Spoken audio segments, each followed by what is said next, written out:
Happy Sunday, everybody. We're live. I'm going to wait for people to come on as always. So yeah, every other Sunday, live Q&A, answering your questions. My name is James Marin. I'm a holistic registered dietitian, environmental nutritionist. I'm the author of Beat Your Diabetes. I have my own private practice in Orange County where I help many reverse their diabetes. We're going to be doing the Q&A. It's a continuation of last time. It was about 2 weeks ago. We did our last live Q&A. And last time we talked about meal planning. Okay, guys, so we talked about meal planning. I'm going to discuss what foods I keep with me at all times. And when I mean all times, it's on the go, it's when I'm snacking, it's at home. So I am beating my diabetes. I'm making sure I'm preventing diabetes from ever coming near me. Okay, guys? So let me just do one thing before we start. How's everyone's weeks? I hope everyone had a great weekend and getting ready for the week.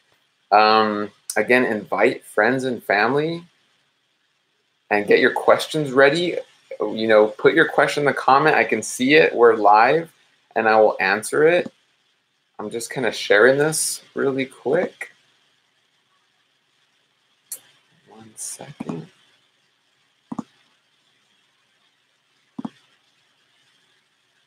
Okay. Okay, and again, guys, so for those of you just joining, my name is James Marin. I'm a holistic registered dietitian, environmental nutritionist. I have my own private practice in Orange County where we do nutrition counseling. I've helped many people reverse their diabetes, whether it's pre-diabetes, type 2 diabetes. Also, type 1 diabetics can get off, their insulin. Get off some of their insulin and reduce the amount of insulin they need. I just saw someone's comment. Someone said the weekend went by too fast.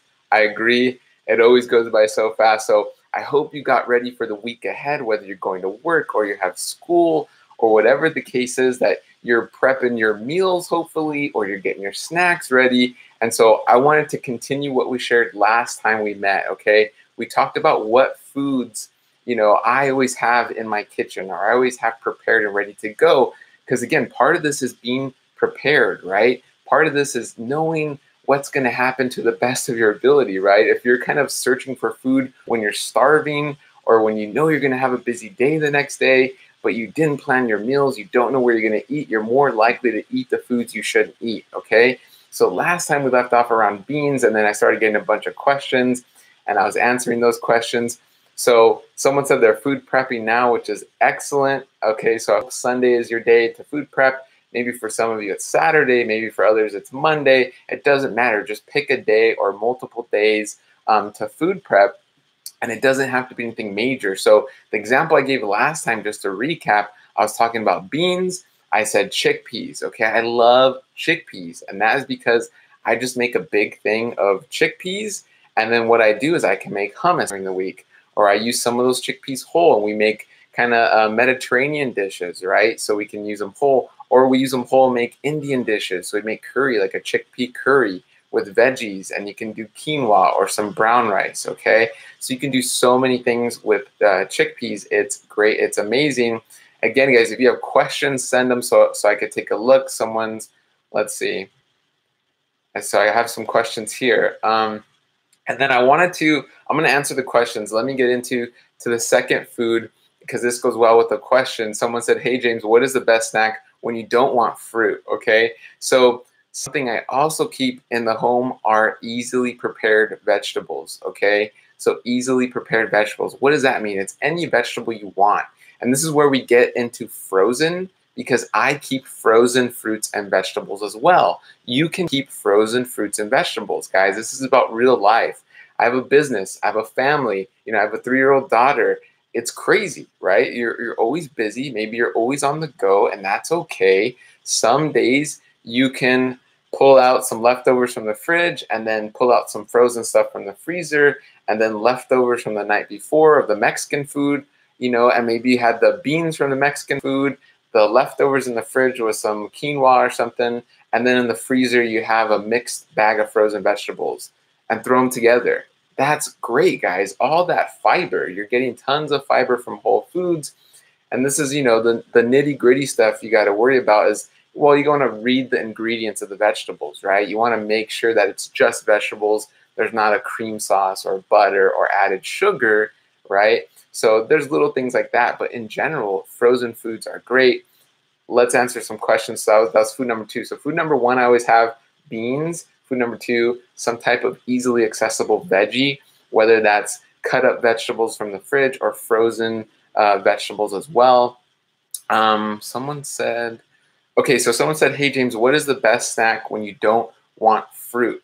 Okay, so when you don't want fruit, then kind of what I always do if I don't want fruit, but I always want fruit, but when I don't, then I usually just go for something else. That's my chickpea example comes back, hummus and sliced bell pepper, or another snack of mine is like a nut butter with, it could be I do like a whole grain cracker and some nut butter. That's one of my go-to snacks. Sometimes my go-to snack, I made this thing of oatmeal pancakes, right? And so yeah, we have them for the morning. So I do oatmeal pancake in the morning, but then I make a bunch so they're there throughout the day. My daughter snacks on them. Maybe I'll put some nut butter on that, or I do my my date puree. So my date puree replaces my jam, and then I get a nice oatmeal pancake and make like a oatmeal pancake peanut butter and date sandwich. It's great. It tastes amazing. Okay. So whatever you're craving, if you're craving something more salty, then do some hummus. Or if you're craving something more sweet, then yeah, do fruit, but mix it up. Make a peanut butter and date sandwich or something that's still that sweet and salty. What is the best? So this is kind of a general question. What is the best food for me to eat for a type 2 diabetic? So in general, the best food for you to eat as a type 2 diabetic is going to be fiber-rich food, okay? And for those of you that read labels, if you've been watching my videos, you know I say read ingredients, okay? But for those of you reading labels, a really easy rule of thumb, and when I say labels, I mean nutrition facts. So a really easy rule of thumb is you take the total carbohydrates and divide it by the fiber. If that number is less than 5, or 5, I should say 5 or below, it's a good product. It has lots of fiber. Okay, that's generally speaking. If that number is above 5, then there's not enough fiber in that product. Okay, so hopefully I didn't confuse you, because in general, though, I say just read the ingredients. If you're seeing things like dextrose and cane sugar and agave, and it's just all processed ingredients, then that does not have a lot of fiber. You're not going to get, you know, that life-saving fiber that your body needs to beat diabetes and to reverse your diabetes symptoms. Okay, so in general, fiber-rich foods, that's what's going to help you beat your symptoms and get out of the diabetes trap. Someone asked what brand of brown rice is best. To be completely honest, I'm not sponsored by a brand. I don't really care, but you know, any brand, I'd say that's the cheapest. But in general, I usually get organic brown rice, because a lot of us don't realize that, unfortunately, rice is one of those foods. A lot of it comes from China, and rice is one of those foods that easily absorbs arsenic. So it does absorb heavy metals. So, you know, be careful. Definitely do organic brown rice. What's really cool is any of the wild rice, or there's purple rice. You know, grains also have the colors of the rainbow. So if you can eat all the different colors, that's great as well. So I wouldn't say there's a specific brand, but a type of rice is a colorful rice. And if you can, do organic. If you can't afford organic, but I would say really think about this, because they sell big bags of organic rice at like Costco, or, you know, Smart and Final or something like that. So really organic rice is not that expensive. But if you can't, then do a colorful rice, or avoid rice, maybe do quinoa, or just do some other type of whole grain, amaranth or something like that, if you can't do it. Or if you're still eating rice, then just do very, very little of the portion size, okay? Let's see. Ooh, someone's opening a can of worms right now. I think we've discussed this before, but we can get into this. Thoughts on the ketogenic diet for type 1 diabetic? Ooh, so feel free to let me know if you want me to talk about the keto diet, because that's a long one. I can really get into that. Let's see what other ones we have though. So we'll talk about the keto diet. Or you guys let me know, put a thumbs up or give me a heart or a like or comment if you want to hear more about the keto diet, because that could probably take up the rest of the time we have. But someone else said, I eat many beans, I'm gassy at work and can take help with, they would want help with being gassy. So we can talk about keto diet and then gassy stuff. Let's see, proteins. My proteins and carbs are out of whack, so I'm trying to eat salmon to bring up my proteins. What do you think? Okay, so since someone's asking about fish and salmon, let's get into the keto diet. Okay, let's go for it. You hear about it a lot, right? So you hear about keto. What is keto? So keto, you mainly eat lots of cheese, lots of meat. So it's usually a very high protein, or I should say animal product diet, okay? So you're eating lots of animal products because you're doing way less carbs. Now, the keto diet still allows, some leafy greens, and there's vegetables in there. So let me first point out what I agree with on the keto diet and the paleo diet, kind of, because there are some similarities. I agree with eating clean. I agree with eating unprocessed. I agree with eating more vegetables. Okay, so what I don't agree with is that you're eating a lot more animal products, okay, guys? And be aware, I'm a guy who reads lots of studies, okay? So unfortunately with the keto diet, the long-term studies I've read, okay, the studies labeled long-term keto diet studies have been for 6 months, okay, guys? Long-term studies I've read on more plant-based diets or other diets have been like 20 to 60 years, okay? So you're going to get immediate benefits with the keto diet, so you're going to lose weight. But remember, guys, if you've been watching my videos or watching the lives, big difference between losing weight and losing body fat, okay? So on the keto diet, a lot of the weight you're losing is basically glycogen, water, you lose some muscle, and maybe you lose some body fat, okay? But keto, again, that's why you're getting the short term, is because you've removed a lot of carbohydrates. If you remove protein, if you remove fat, if you remove any macronutrient, you're going to lose weight, okay? So I don't like diets that remove a whole macronutrient, okay? That's not sustainable.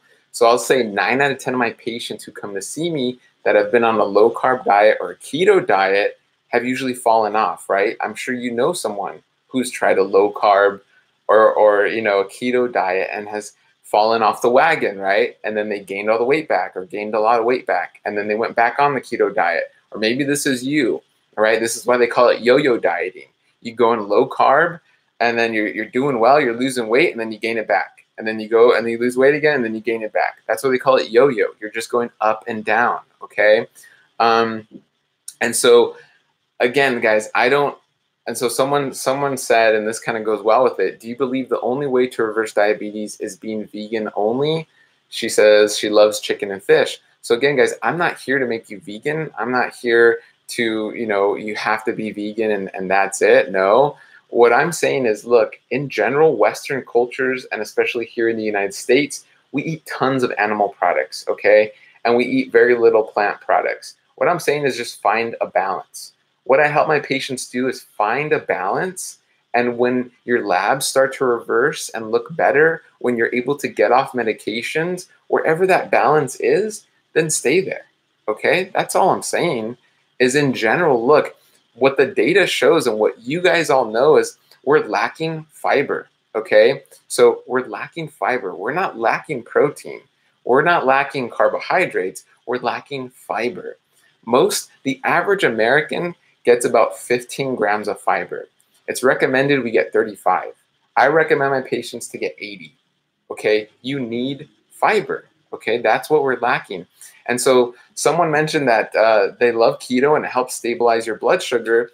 And of course it did. I'm not saying that keto won't stabilize your blood sugar.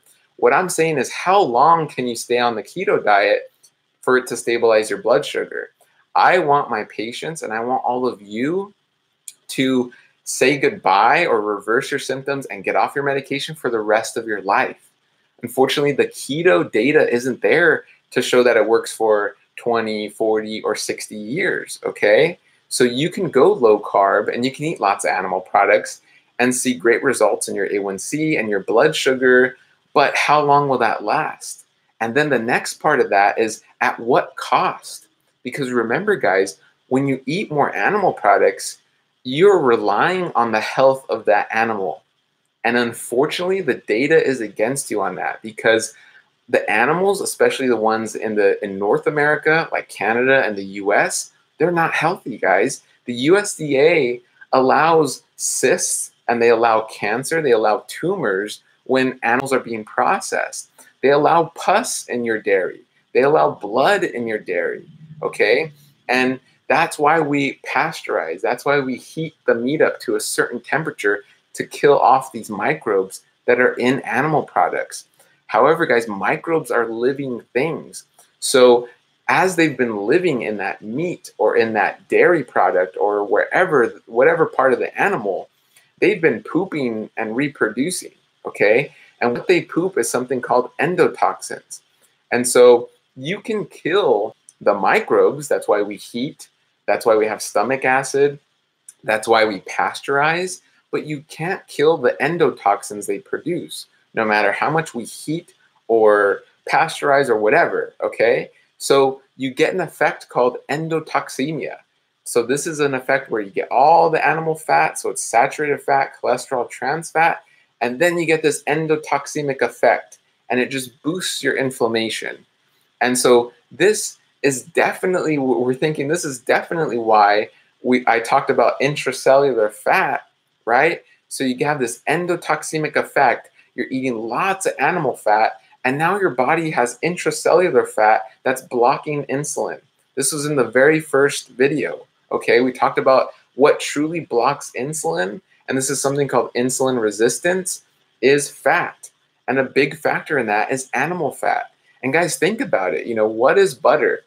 What is cheese? Okay? So if you're eating lots of butter and cheese, you've basically taken the breast milk of a cow, you've gotten all the fat and squished it together, you've added, you know, rennin and, you know, other probiotics and as much salt as a bag of chips, and we call it cheese. And we say, oh, it's good protein. Well, yeah, there's very little protein, and it's tons of saturated cow fat. That's essentially what you're eating. And if that cow was not healthy, if that cow had cancer, if that cow was sick, if that cow had dysbiosis, that cow was given 80% of our antibiotics, that cow is given hormones. So chances are you're eating a sick cow. And so if you drink the breast milk of a sick cow, do you think you're going to be healthy? No, that's right. So it's this like concept that you are what your food eats. Okay, so if you're eating animals, you're relying on them to be healthy. If they're not, then you're in trouble. And that makes sense, right? And we have the science to back that up. It's just like you. If you're eating junk, you're building your body out of junk parts. The same is true for the animal. If the animal's eating junk, then they're building their body out of junk parts. That is why, you know, that's why the cows have tumors. That's why the cows boost inflammation. And again, this goes for chicken. Unfortunately, this also goes for fish as well, because we're not always fishing for fish. So we're farming fish. And in fish farms, we're giving them tons of antibiotics. We're feeding them corn and we're feeding them soy.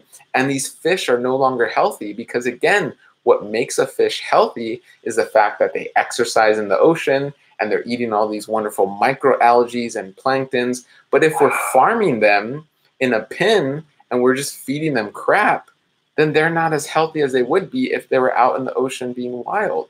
Okay, so I know this is crazy, right? This is insane, but it's unfortunately where we are in this world because, you know, we're feeding billions of people and we have to, and these food companies are cutting corners so their profits still increase. You know, it's the truth, guys. I'm here to speak the truth.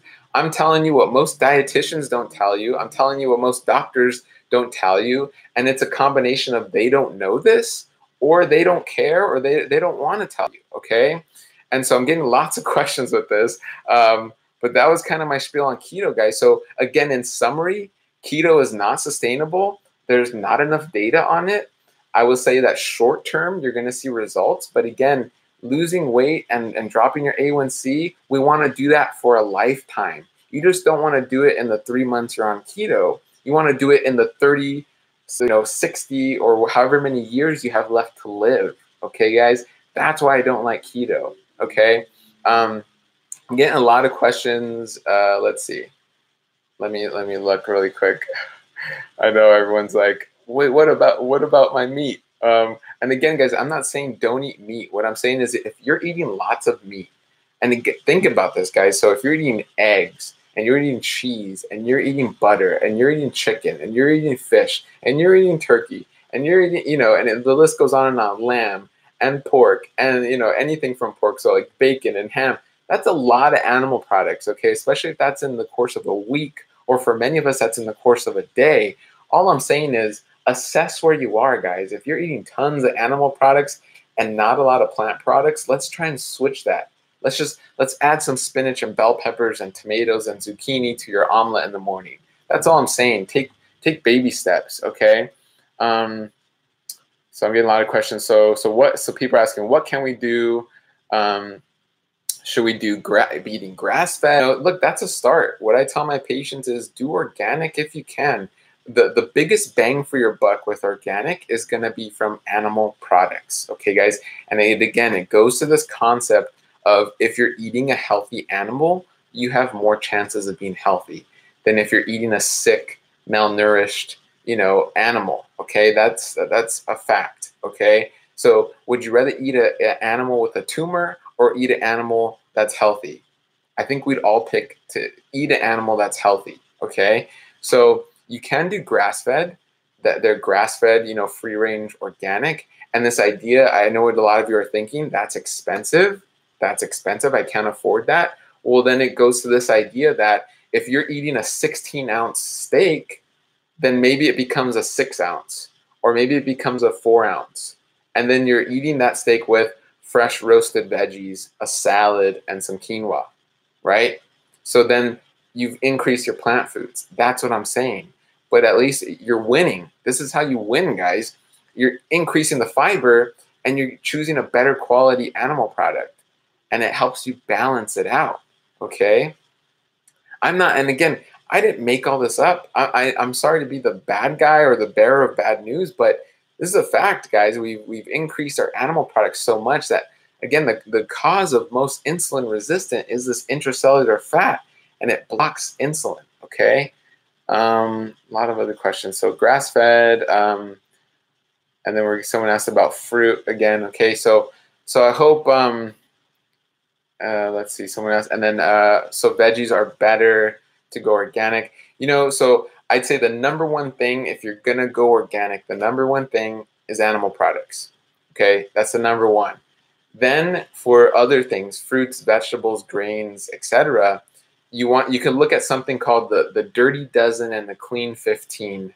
So there are some, plant foods that are sprayed more than others, okay? And it's a pretty simple concept where if you're eating the skin, so example, strawberries, blueberries, raspberries, you're not peeling those, okay? I hope you're not. Don't waste your time. No one's out there peeling a blueberry, I hope.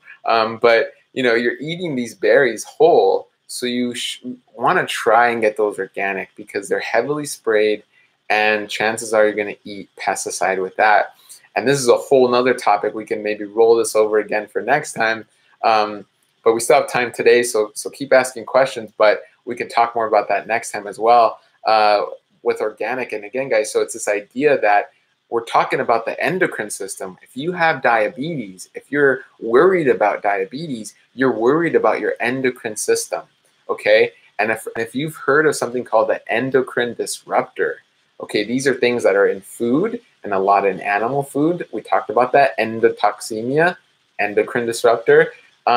So it's in animal food, but it can be in other foods in the form of herbicides and pesticides found in our food.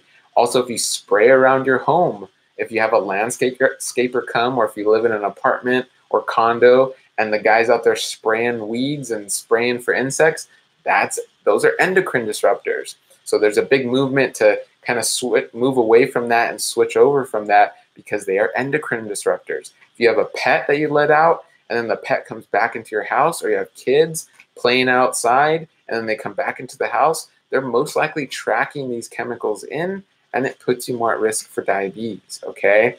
So That's why, guys, this is a lot. This is a lot of stuff. So I want you to go more in depth. To go more in depth, visit beatyourdiabetes.com. It's going to be in the link below. That's beatyourdiabetes.com. BEATYOUR diabetes.com. Okay, guys, you can go there. We go in way more depth into all this: pesticides, recipes, food, meal planning, more information. You can get it all there, guys. We're going to still be doing these Q&As. I just want to be here to support you guys. I want to be here to help, just like I've helped so many of my patients.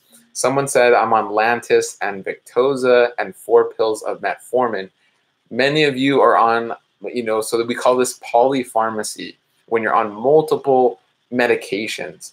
And you've probably heard this before, maybe some of you haven't, but my analogy with medication is this. You were on a nice boat and you fell overboard. Medication is the life preserver, okay? And it's the life preserver along with other things that we're going to help pull you back on the boat. Unfortunately, so many of us are just in the water, and then we get another life preserver, another life preserver, another life preserver, and we're floating in the dangerous water with like 7 or 8 life preservers, okay? Like medications, right? So that's not what we want for medication. Medication can help you, but we got to use it correctly. We got to make sure we use it to keep you safe until we get you back on the boat. And then we take off the life preserver, okay? So again, guys, about roughly 90% of you can do this, okay? And even if you're type 1, someone just said, I am type 1. Even if you're type 1, instead of having to take, X number amount of units of insulin every day, if you do make healthy lifestyle changes, if you do eat better quality food, if you are not on, I do not recommend the keto diet. So, you want to choose less risky food. You can lower the amount of units of insulin you need as even a type 1 diabetic. Okay, guys? So again, the whole spectrum of diabetes, there's hope if you have a better lifestyle. And again, 90 to 95% of you are in the realm of type 2 diabetes. So you have gestational, or you're pre-diabetic, or you're 1.5 or 2, And so in that realm, 90 to 95% of you are there. You can reverse the medication. You can reverse your symptoms. You can say goodbye to diabetes. I know, because there's research on it. I do it for my patients all the time. And so I've seen it happen, okay? So I know it's possible. So there is hope. This isn't a lifelong disease, okay? And so again, go back and watch my first video. We dove into why diabetes happens. And maybe next time we'll talk about that more. But again, guys, to go more in depth, go to beatyourdiabetes.com. I go in way more depth there. You can get a lot more resources on recipes, meal plans, basically everything I was discussing about pesticides and herbicides. Someone said, do your research and talk to your doctor. Yeah, that's a great point. So do your research, guys. Look out there, because you don't have to be on these medications for the rest of your life. Talk to your doctor, talk to your pharmacist, work with a health professional who has experience in reversing these symptoms, and get off of your medication, feel better. Someone said, I became diabetic after I was diagnosed with menopause. And that makes sense, because I just talked about the endocrine system. What's part of the endocrine system? Your pancreas, your body fat, your thyroid, and your ovaries for women, okay? So for men, it's the testes, okay? So if you have menopause and you're having stress and maybe you're having poor lifestyle, menopause can trigger diabetes, because it's like a team, guys. If you've ever been part of the team, or if you've played volleyball or football, whatever you played, any sport in high school or college, if one person on the team isn't doing their job, the whole team suffers. That's your endocrine system, guys. So maybe you have an issue with your thyroid, or maybe you have an issue with your testes or your ovaries, like menopause or PCOS. You're more at risk for thyroid issues or diabetes issues, or this was body fat, right? So you gain weight, you're obese. So all of these affect one another, guys. So my analogy, again, and I've said this before, all these issues are like a tree. They're all branches of the same tree. They're all working together, either to help you or to hurt you. So these could be diseases like obesity and diabetes and gout and PCOS, and they're all messing you up. But again, they're branches of the same tree, okay? So I just want to say, Someone said, wish I would have known all of this and everything I have been learning this last 6 months before I lost my dad to diabetes. Oh, my goodness. Yes. Oh, my gosh. I know. Guys, and this is why, we're living in a pretty sick world. I mean, again, I'm going to be very honest with you, and this is even in studies I've read. There's studies funded by drug companies. There's studies funded by food companies. And unfortunately, you have really great studies funded by the taxpayer and by grants and by the NIH. And you have studies funded by companies, corporations, and industry with an agenda.